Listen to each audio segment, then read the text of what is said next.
Tuesday, Saturday அன்னைக்கு எடுத்துட்டு வந்திருந்த வாழைத்தண்ட இன்னைக்கு தான் பொரியல் பண்ண போறேன். ஃபர்ஸ்ட்டு வாழைத்தண்டுல இருக்க நாரெல்லாம் எடுத்துட்டு சின்ன சின்னதா கட் பண்ணி தண்ணீல போட்டு வச்சுட்டேன். அப்பதான் கருக்காம இருக்கும். இப்போ ஒரு பாத்திரத்துல எண்ணெய் ஊத்திட்டு கடலைப்பருப்பு, கடுகு போட்டிருக்கேன். கடுகு பொரிஞ்சதும் கருவேப்பிலையும் கட் பண்ணி வச்சிருக்க பெரிய வெங்காயமும் சேர்த்துருக்கேன். இப்போ இது கூடவே ஒரு 4, 5 பச்சை மிளகாய் சேர்த்துக்கலாம். இதுதான் காரத்துக்கு. வெங்காயம் கண்ணாடி பதம் வர வரைக்கும் வதக்கணும்.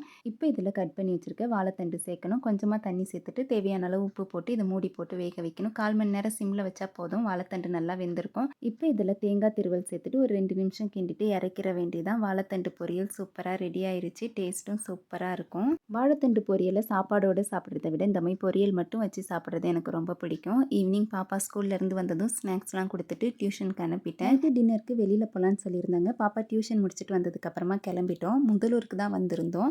இங்கே வந்து ப்ரேயர் கார்டனில் கிட்ஸ்லாம் விளையாடுற மாதிரி செட் பண்ணி வச்சுருப்பாங்க. ஹோட்டலில் டின்னர் சாப்பிட்டுட்டு அங்கே விளையாட விடலாம்னு நினச்சோம். ஆனால் ரொம்ப லேட் ஆனதுனால அங்கே மூடிட்டாங்க. அதனால் டின்னர் மட்டும் முடிச்சுட்டு வீட்டுக்கு வந்தாச்சு.